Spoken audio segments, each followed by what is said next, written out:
I'm going to give you a breakdown for every SEC game in Week 10 in about 5-10 minutes. Let's do it.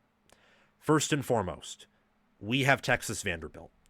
Vanderbilt, they made it interesting in the fourth quarter, but Texas was able to prevail. They had a huge first three quarters, looked like the complete preseason top 5 team that many of them, that many people, including myself, projected them to be.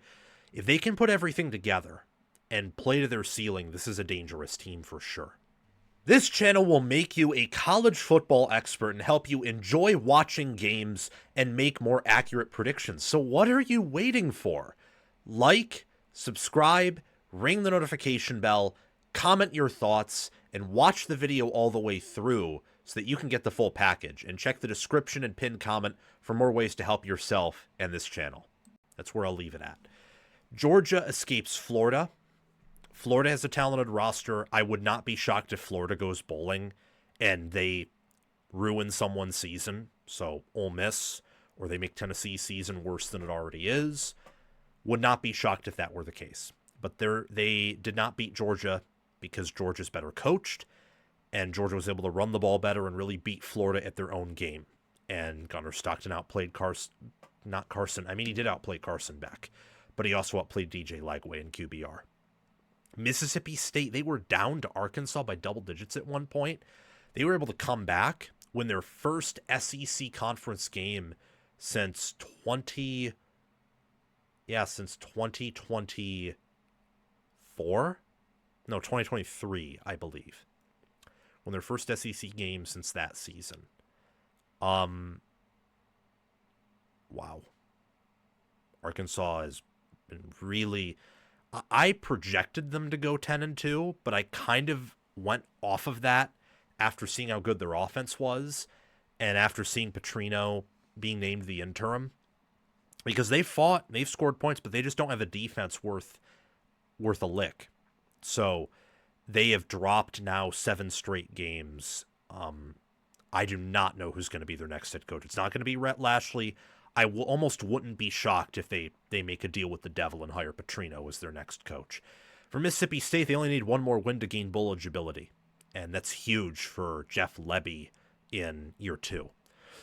Mississippi, Ole Miss, they beat South Carolina 30-14. South Carolina fired their offensive coordinator today. Not a shock at all. It's been a failure at South Carolina this year.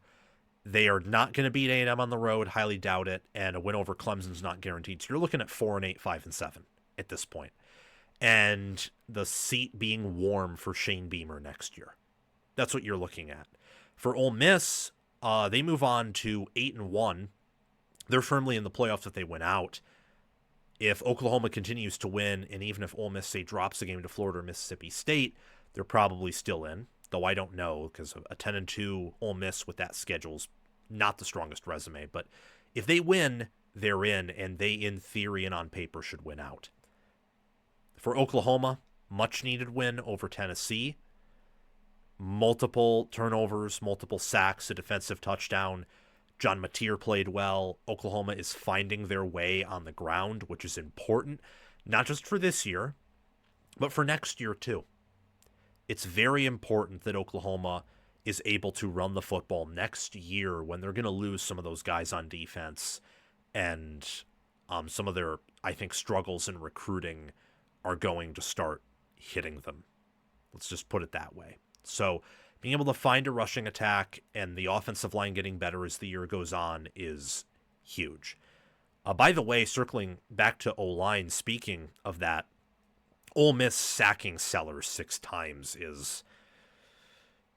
yikes. That's bad. Same thing with Kentucky beating Auburn 10-3. The game that got Hugh Freeze fired. Wow.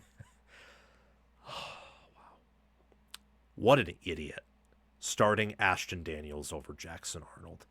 You knew that Ashton Daniels wasn't going to be better than Arnold, too. Like, that move just made no sense. I'm a couch potato.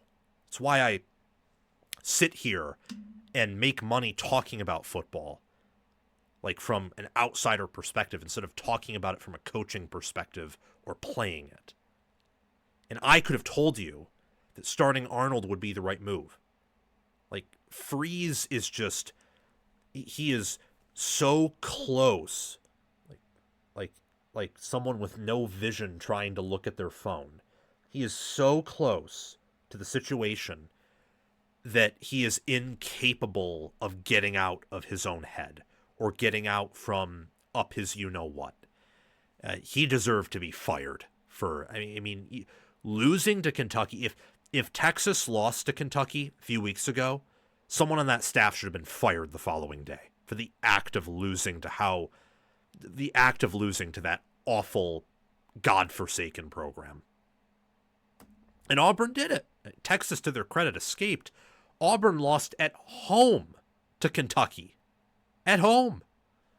So they're going to be in the market for a new head coach. As for Kentucky, they'll probably finish with a losing record still, and they're stuck with Mark Stoops for the long term.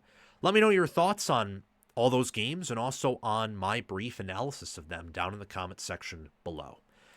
Thank you for watching. It's my mission on College Football with Sam to make you the most informed, knowledgeable, and entertained fan as possible. We aren't perfect, but we hit the nail on the head more often than we hit our thumb with the hammer. Make sure to like, subscribe, ring the notification bell, comment, and if you're here, you've probably already watched the whole video. So thank you for doing those things.